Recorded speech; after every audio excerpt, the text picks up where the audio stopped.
Hola, bienvenidos al canal YouTube. En el vídeo de hoy os quiero hablar del síndrome del intestino irritable. Anteriormente se conocía como colon irritable, pero ese término ya se ha visto que no es apropiado. ¿Por qué?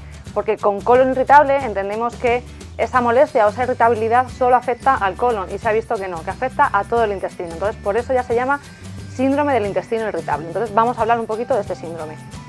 Es un cuadro que cursa principalmente con hinchazón abdominal, con dolor intestinal y calambres intestinales, y también puede verse asociado con diarrea y con estreñimiento. Tiene una característica muy común y es que cuando las personas tienen diarrea, después de la evacuación es cuando van a encontrar una mejora, esa sintomatología de dolor se va a ir. Una característica común de este síndrome es que es crónico, ¿vale? Una vez que te lo diagnostica el médico, lo vas a tener durante toda tu vida. ¿Vale? Afecta principalmente a mujeres, más o menos en una proporción 2:1 frente a hombres. Más o menos ya somos un 11% de la población los que tienen este síndrome, así que es una patología que afecta a la vida laboral y social del paciente. Debido a que su naturaleza cambiante de los síntomas de un paciente a otro pues es muy distinta, se han creado distintos subgrupos, ¿vale? Hay 3 subgrupos. El primero se denomina C y cursa con estreñimiento y aparece en la mayoría de los casos en mujeres. El segundo se llama D, cursa con diarrea y aparece principalmente en hombres. Y el tercer subgrupo se llama A, es el alternante y puede aparecer tanto en hombres como en mujeres y cursa con diarrea y con estreñimiento. Tiene los 2 síntomas. Una vez que hemos visto esto, quiero hablar un poquito del intestino. El intestino no podemos pensar que es un simple tubo dentro de nuestro organismo, ¿vale? Tiene unas funciones principales que son descomponer los alimentos, absorber los nutrientes, y monitorizar, sentir, o lo que es lo mismo, reconocer lo bueno y lo malo, ¿vale? Entonces, estas funciones las tiene que gestionar un cerebro. Entonces, por eso decimos que nuestro intestino es el segundo cerebro que tiene nuestro organismo. Entre el cerebro principal y el cerebro intestinal siempre hay una comunicación diaria, ¿vale? Muchas veces los médicos te dicen que cuando tú estás triste es porque tu intestino está triste y al revés. Si tu intestino está triste, tú vas a estar triste.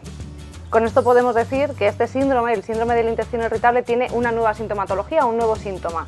¿Por qué? Porque cuando hay un desequilibrio en uno de esos cerebros, va a provocar un desequilibrio en el otro cerebro. Y este nuevo síntoma es que el 50% de las personas con el intestino irritable tienen depresión o cualquier otro tipo de patología como ansiedad, ¿vale? Porque recordemos, cuando hay un desequilibrio en ese intestino, también aparece un desequilibrio en el cerebro principal. Vamos a ver ahora las causas que tiene este trastorno. Es un trastorno multifactorial, entonces son bastantes las causas. La primera sería la genética del paciente. La segunda, el sistema inmunitario. La tercera, los factores psicológicos de este paciente. Cuarta, la flora intestinal. Quinta, la sensibilidad visceral o la sensibilidad que tiene su intestino. Sexta, la motilidad gastrointestinal. Séptima, la comunicación entre cerebro e intestino. Y la octava, la contaminación medioambiental. Todas estas causas lo que van a provocar es un desequilibrio, una alteración en la barrera intestinal. Entonces vamos a hablar un poquito de esta barrera intestinal. Esta barrera intestinal está tapizando todo el intestino, bueno, de hecho es la que forma el intestino. Son células que están extremadamente juntas, es decir, son muy compactas y actúan a modo de filtro, ¿vale? Permiten el intercambio de agua y de electrolitos, permiten el paso de nutrientes y impiden el paso de sustancias nocivas o de sustancias patógenas. Cuando alguna de estas causas anteriores provoca esa alteración en la barrera intestinal, esa barrera, esas células ya no están tan juntas, ¿vale? Hay un aflojamiento en esas células, por lo tanto van a permitir el paso de las sustancias nocivas. A raíz de eso cambia la permeabilidad intestinal, aumenta la sensibilidad también intestinal y nuestro sistema inmunológico va a reaccionar, entonces se crea una reacción inflamatoria.